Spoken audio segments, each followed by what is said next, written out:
ঘটিয়ারি শরীফ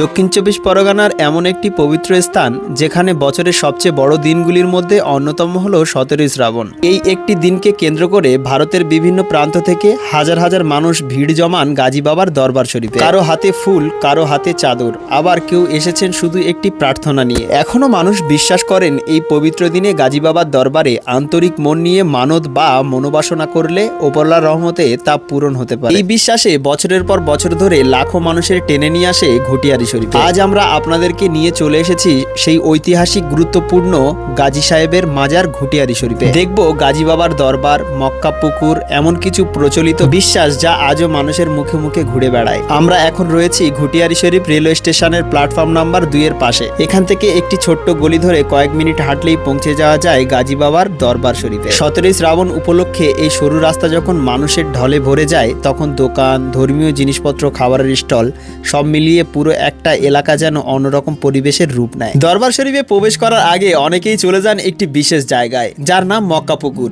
এই পুকুরকে ঘিরে রয়েছে বহু বছরের নানা প্রচলিত বিশ্বাস। অনেক মানুষ এই পুকুরের পানি পান করেন। তাদের বিশ্বাস এই পানি পান করলে নানান ধরনের শারীরিক সমস্যা বা রোগ ব্যাধি থেকে উপকার পাওয়া যায়। এই বিশ্বাসটা কতটা তা বৈজ্ঞানিকভাবে নিশ্চিত নয়, তবে বহু মানুষ তাদের ব্যক্তিগত অভিজ্ঞতার ভিত্তিতে এখানে আসেন এবং এই কারণে এই বিশ্বাস আজও মানুষের মধ্যে প্রচলিত রয়েছে। আরও একটি বিষয় এখানে বিশেষভাবে উল্লেখযোগ্য, গাজী বাবার দরবার শরীফে দুই পাশে দুটো পুকুর রয়েছে। এর মধ্যে একটি পুকুর হলো মক্কা পুকুর, যেটি অধিকাংশ মানুষ এই নামেই চেনেন। মাজার শরীফের অপোজিটে আরও একটি পুকুর আছে, তবে দুটি পুকুরের ইতিহাস ও পরিচয় নিয়ে বিভিন্ন মানুষের মধ্যে ভিন্ন ভিন্ন মত শোনা যায়। মক্কা পুকুরকে ঘিরে আরও একটি প্রচলিত বিশ্বাস হলো এই পুকুরের পানি কখনো সম্পূর্ণ শুকিয়ে যায় না। বছরের পর বছর ধরে মানুষ এটাই বলে আসছেন।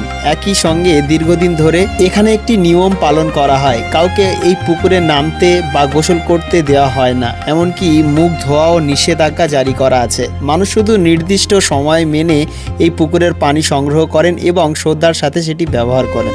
17ই শ্রাবণ নিয়ে আরও একটি প্রচলিত কথা আজও শোনা যায় লোকমুখে। কারণ হচ্ছে অনেকেই বিশ্বাস করেন এই দিনে বৃষ্টি হওয়ার সম্ভাবনাটা খুবই বেশি। প্রতি বছর এই কথাটি নতুন করে আলোচনায় আসে। যদিও এটি একটি প্রচলিত বিশ্বাস, তবুও বহু মানুষ আজও এই বিশ্বাসকে গুরুত্ব দিয়ে থাকেন। শুধু ধর্মীয় কোনো মেলা নয়, এখানে সমস্ত ধর্মের মানুষই একত্রিত হয়। 17ই শ্রাবণ ঔরস মেলা ও সামাজিক সংস্কৃতির দিক থেকেও অনেকটা গুরুত্বপূর্ণ। এখানে বিভিন্ন ধর্ম, বিভিন্ন ভাষা, বিভিন্ন রাজ্যের মানুষ একসঙ্গে মিলিত হন। সম্প্রীতি, ভালোবাসা এবং পরস্পরের শ্রদ্ধা, একে অন্যের ছবি দেখা যায় এই দিনে। শত শত বছর ধরে এই ঐতিহ্য একইভাবেই চলে আসছে এবং আজও তার জনপ্রিয়তা একটুও কমেনি। আপনি যদি কখনো 17ই শ্রাবণে ঘটিয়ারি শরীফে এসে থাকেন, তাহলে অবশ্যই কমেন্টে জানাবেন। আপনার অভিজ্ঞতা আমাদের সঙ্গে ভাগ করে নিন।